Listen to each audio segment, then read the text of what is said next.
सबसे पहले आप सभी को मेरा गुड इवनिंग। आई होप आप सभी तैयारी अच्छे से करते होंगे। और ग्रामर जो है बहुत ही इम्पॉर्टेंट पार्ट है आपके एग्ज़ाम का।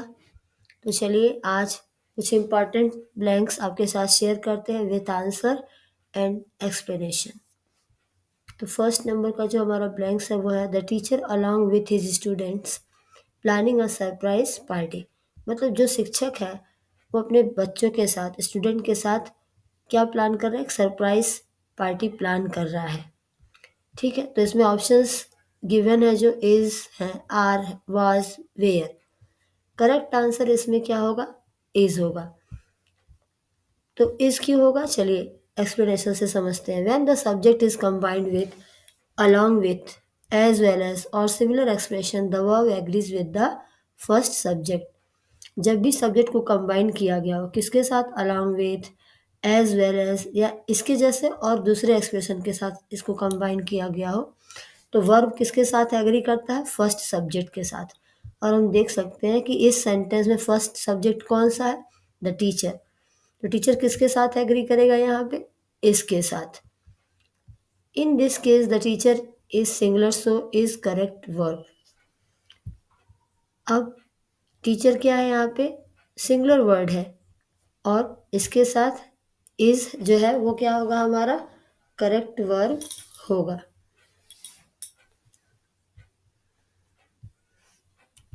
नेक्स्ट चलिए नंबर 2 देखते हैं।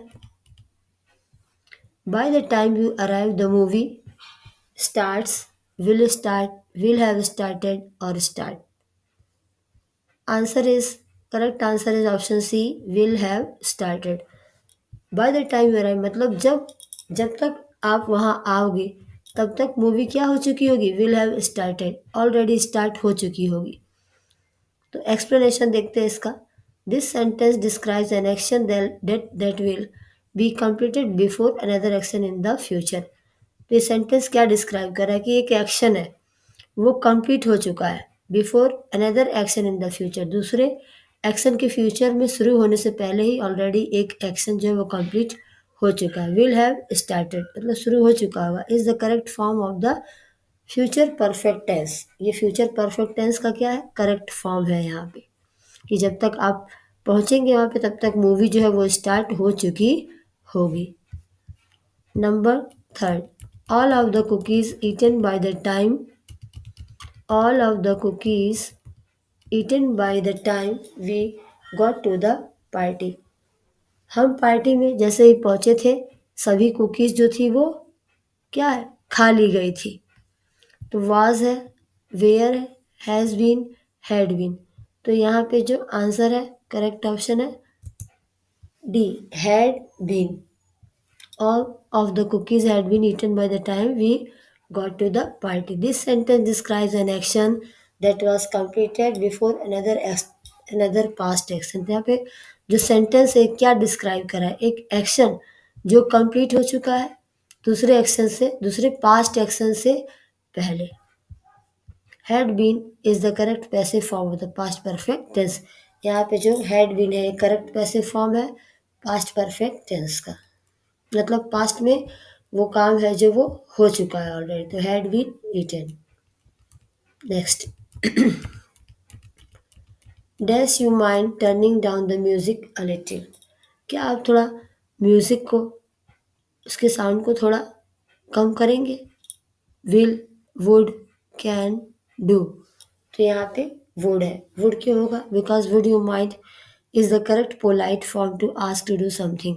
हम किसी से रिक्वेस्ट करते हैं तो उसके लिए किसका यूज़ करते हैं, वुड का यूज़ करते हैं। और ये एक पोलाइट वे होता है किसी से कुछ करने को कहने के लिए। Next 5, dash you help me cross the road, will you, may you, shall you, might you. तो इसमें आंसर होगा correct option A, will. Explanation, will is use to request someone to do something in future. Will कब use होता है, request करने के लिए, किसी से भी फ्यूचर में कुछ करने को कहने के लिए। It is asking for the young man assistance at the moment और द इमीडिएट फ्यूचर। ये किसी यंग मैन के असिस्टेंस के लिए, हेल्प के लिए, उनसे कहा जाता है एट द मोमेंट या फिर इमीडिएट फ्यूचर के लिए, तुरंत के फ्यूचर के लिए कहा जाता है। No news.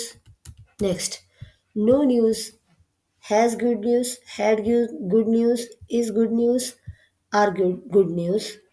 Answer is 1 minute sorry. No news is good news. Answer C is the correct option. The word is correspond या similar to singular noun. is जो है ये किसको correspond करता है? Singular noun को. News is the phrase is used to convey that the situation remain stable. अब news जो है ये जो phrase क्या convey करता है? Situation जो remain stable, जो stable है.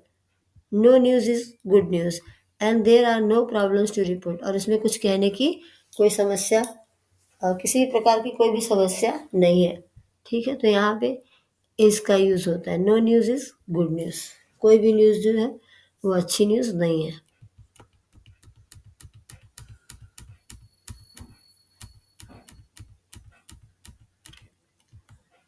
No sooner had the concert begun than the lights, option A went out, go, goes, have gone. तो इसमें करेक्ट आंसर जो है वो वेंट है। Explanation: went out is the correct phrase to describe the action that occurred immediately after the concert began. तो went out इसमें जो है करेक्ट फेज है। डिस्क्राइब करने के लिए, ये डिस्क्राइब करने के लिए जो एक्शन है वो इमीडिएटली हो चुका है, कंसर्ट के शुरू होने के बाद तुरंत हो चुका है। Sooner, no sooner had the concert begun, मतलब कंसर्ट बिगन होने में, प्रोग्राम शुरू होने में ज़्यादा टाइम नहीं हुआ था, तुरंत क्या हुआ, लाइट चली गई। Next, number 8. To enhance our understanding of ancient civilization, the archaeologists suggest that we, there's the latest research on Egyptian hieroglyphics, are reading, read, have read, reads. Correct option is B, read. Explanation: this question tests the subjunctive mood, means imaginary condition. ऐसा condition जिसको हम imagine कर सकते हैं। Use for suggestion like that, suggested that we read, जो suggest करता है कि हम रीड करें। Is the correct usages indicating a recommendation, किसको ये इंडिकेट करता है, रिकमेंडेशन को या सजेशन को, rather than the स्टेटिंग what is currently happen. ये स्टेट मतलब ये स्टेट करने की ये स्टेट करने की जगह पे क्या कहता है, रिकमेंड करता है। ठीक है, हैपनिंग और हैज़ हैपन कि क्या करेंटली हो रहा है और क्या हुआ है उसके बारे में। तो यहाँ पे जो राइट आंसर है देख रहे हैं आप, ऑप्शन बी है, read. To enhance our understanding of ancient civilization, the archaeologists suggested that we read the latest research on Egyptian hieroglyphics. Next, number 9. Government are starting programs that adults how to read and write. That teaching, we taught to teach, were teaching. Option C is correct answer, to teach. Explanation: the infinitive is basic form of verb to teach is commonly used after a noun to explain. तो जो verb का basic form है to teach, ये commonly use कब किया जाता है, एक नाउन को एक्सप्लेन करने के लिए। कब, वाई समथिंग इज डन, कोई भी चीज़ कब किया जाता है या कब किया जाना चाहिए, कब होना चाहिए किसी भी काम को। तो यहाँ पे राइट ऑप्शन है to teach. Next and last, under new management the company policies dash to better accommodate work life balance for all employees. New management के अंदर जो कंपनी की पॉलिसीज़ है वो डैश किसके लिए, better accommodate work life balance, सभी employ करने के लिए क्या की गई है, आर बीइंग रिवाइज की गई है, रिवाइज की गई है, हैज़ रिवाइज या वेयर रिवाइज। तो इसमें करेक्ट आंसर है option A, are being revise, revise किए गए हैं। This question test the passive voice in the present continuous tense. ये पैसिव वॉइस है प्रेजेंट कॉन्टिन्यूअस टेंस में। Suitable for ongoing action, ये किसके लिए सुटेबल है, ऑन गोइंग एक्शन, मतलब ऑन द स्पॉट जो कोई काम हो रहा है उसके लिए। आर बीइंग रिवाइज्ड, वो जो है कोई भी उनकी जो पॉलिसी है, ठीक है, उनको उन्होंने रिवाइज किया, फिर से उसको दोहराया, मतलब कुछ चेंजेस किए उसमें। That the process is currently happen, तो जो प्रोसेस है वो क्या है, करंटली जो हो रहा है उसकी बात यहाँ पे हो रही है। तो यहाँ पे राइट आंसर है आर बीइंग रिवाइज्ड। तो इसी के साथ आज के लिए इतना ही। पढ़ते रहें और बढ़ते रहें, क्योंकि पढ़ेगा इंडिया तभी तो बढ़ेगा इंडिया। इसी के साथ मिलते हैं नेक्स्ट वीडियो में। Thank you so much for watching. Bye bye, take care, study well.